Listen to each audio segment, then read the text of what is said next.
ನಗರದ ಕಸ್ತೂರಬಾ ರಸ್ತೆಯಲ್ಲಿ ನೂತನವಾಗಿ ನಗರಸಭೆಗೆ ಸೇರಿದ 87 ಮಳಿಗೆಗಳನ್ನು ಶೀಘ್ರದಲ್ಲೇ ಹಂಚಿಕೆ ಮಾಡಲಾಗುತ್ತದೆ. ಹಿಂದೆ ಆ ಜಾಗದಲ್ಲಿ 54 ಮಳಿಗೆಗಳು ಇತ್ತು.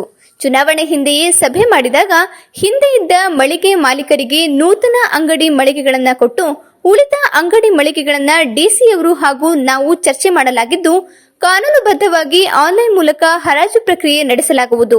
ಯಾರು ಕೂಡ ಮಳಿಗೆ ಹಂಚಿಕೆ ವಿಚಾರವಾಗಿ ಯಾರೊಬ್ಬರಿಗೂ ಹಣ ನೀಡಬಾರದು. ಆನ್ಲೈನ್ ಮೂಲಕವೇ ಮಳಿಗೆಗಳ ಹಂಚಿಕೆ ನಡೆಯಲಿದೆ ಎಂದು ಹಾಸನ ಶಾಸಕ ಸ್ವರೂಪ್ ಪ್ರಕಾಶ್ ತಿಳಿಸಿದ್ದಾರೆ. 4 ಮಳಿಗೆಗಳಿದೆ ಕಸ್ತೂರಬಾ ರೋಡ್ ಅಲ್ಲಿ. ನಗರಸಭೆಗೆ 84-87 ನಗರಸಭೆ ಸಂಬಂಧಪಟ್ಟಂತ ನಗರಸಭೆಗೆ ಸೇರಿದಂತ ಅಂಗಡಿ ಮಳಿಗೆಗಳು. ಹಿಂದೆ ಅಲ್ಲಿ 54 ಅಥವಾ 56 ಅಂಗಡಿ ಮಳಿಗೆಗಳು ಇತ್ತು. ಹಳೇದು 46+11 ಇತ್ತು, ಒಟ್ಟಿಗೆ ಸೇರಿ 54. ಈಗಾಗಲೇ ನಾವು ಡಿಸಿ ಮತ್ತು ಇವ್ರ ತರ ಹಿಂದೆ ಚುನಾವಣೆ ಹಿಂದೆನೆ ಒಂದು ಸಭೆ ಮಾಡಿದಾಗ ಏನು 54 ಜನ ಇದ್ದಾರೆ ಅವರಿಗೆ ಅಂಗಡಿ ಮಳಿಗೆಯನ್ನ ಕೊಟ್ಟು ಇನ್ನು ಉಳಿದಿದ್ದ ಅಂಗಡಿ ಮಳಿಗೆಗಳನ್ನ ಹರಾಜಿನ ಕೂಗುವಂತ ಕೆಲಸಗಳನ್ನ ಮಾಡ್ತಾರೆ. ಇಂದ 54 ಜನ ಯಾರಿದ್ದಾರೆ, ಮುಂಚೆ ಏನ್ ಕೆಲಸ ಅಲ್ಲಿ ಅಂಗಡಿ ಇಟ್ಕೊಂಡಿದ್ರು ಅವ್ರದೆಲ್ಲ ಒಂದು ವಿಡಿಯೋ ಚಿತ್ರೀಕರಣ ಮಾಡಿ ಅದನ್ನೆಲ್ಲ ತೆರವುಗೊಳಿಸಿದ್ದು ನಮ್ಮ ತಂದೆ ಆ ಒಂದು ಸಮಯದಲ್ಲೂ ಕೂಡ ಶಾಸಕರ. ಅದಾದ್ಮೇಲೆ ಕೂಡ ಅವ್ರದೆಲ್ಲ ಒಂದು ವಿಡಿಯೋ ಚಿತ್ರೀಕರಣ ಮಾಡಿದ್ರೆ ಯಾರ್ಯಾರು ಅಲ್ಲಿ ಇದ್ರು ಅಂತ.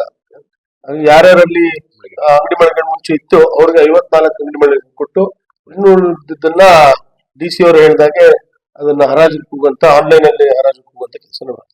ಇಲ್ಲ ಮತ್ತೆ ಕಾನೂನುಬದ್ಧವಾಗಿ ಕಾನೂನು ಕ್ರಮ ಹೇಗೆ ಇದು ಮಾಡುತ್ತೆ ಡಿಸಿ ಅವ್ರನ್ನ ಕೂಡ ಚರ್ಚೆ ಮಾಡಿ ಇನ್ನುಳಿದಿದ್ದು ಎಷ್ಟು ವರ್ಷಕ್ಕೆ ನಾವು ಕೊಡಬೇಕಾಗತ್ತೆ ಲೀಸ್ ಅಷ್ಟು ವರ್ಷಕ್ಕೆ ಲೀಸ್ ಮಾಡ್ತಾರೆ. ಇಲ್ಲ 35 ಜನ ಸದಸ್ಯರು ಇಲ್ಲಿ ಯಾರೇ ದುಡ್ಡು ಇಸ್ಕೊಂಡ್ರು ಕೊನೆಯಲ್ಲಿ ಆನ್ಲೈನ್ ಟೆಂಡರ್ ಇದ್ದಾಗ ಅದು ಯಾರಿಗೆ ಆಗುತ್ತೆ ಟೆಂಡರ್ ಅವ್ರಿಗೆ ದುಡ್ಡು ಅಂತ ಮಳಿಗೆಗಳು ಸೇರಂತಿದ್ರು. ಅದು ಅವ್ರು ದುಡ್ಡು ಕೊಟ್ಟಿದ್ರೆ ನನಗೆ ಗೊತ್ತಿಲ್ಲ, ನನ್ ಗಮನಕ್ಕೆ ಬಂದಿಲ್ಲ. ಬಟ್ ನಾವು 54 ಜನ ಏನಿದ್ದಾರೆ ಅವ್ರಿಗೆ ಸಿಗುವಂತದ್ದು ಯಾವುದೇ ಅನುಮಾನ ಇಲ್ಲ. ನಾವು ಯಾವುದೇ ಕಾರಣಕ್ಕೂ ಆ ವಿಚಾರದಲ್ಲಿ ನಾವು ಯಾವತ್ತೂ ಕೂಡ ಸೇರಿಲ್ಲ. 54 ಜನ ಅಂಗಡಿ ಮಳಿಗೆಯರು ಏನಿದ್ದಾರೆ ಅವರೆಲ್ಲ ಬಹಳ ಹಿರಿಯರು ಮತ್ತು ಹಿಂದಿನಿಂದಲೂ ಇದ್ದವರು.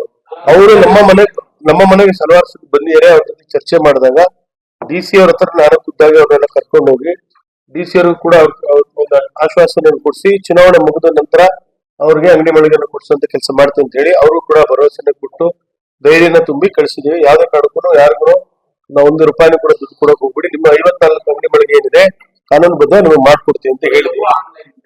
ಆನ್ಲೈನ್ ಟೆಂಡರ್ ಮಾಡ್ತೀವಿ. ಸ್ಥಳೀಯ ಹಾಗೂ ನಿಖರ ಸುದ್ದಿಗಾಗಿ ಸಬ್ಸ್ಕ್ರೈಬ್ ಆಗಿ ಬೇಮಾ ವಿಜಯ ಡಿಜಿಟಲ್ ಯೂಟ್ಯೂಬ್ ಚಾನೆಲ್ ಹಾಗೂ ಪಕ್ಕದಲ್ಲಿ ಕಾಣುವ ಬೆಲ್ ಐಕಾನ್ ಕ್ಲಿಕ್ ಮಾಡಿ ಕ್ಷಣ ಕ್ಷಣದ ಅಪ್ಡೇಟ್ಗಳನ್ನು ಪಡೆದುಕೊಳ್ಳಿ.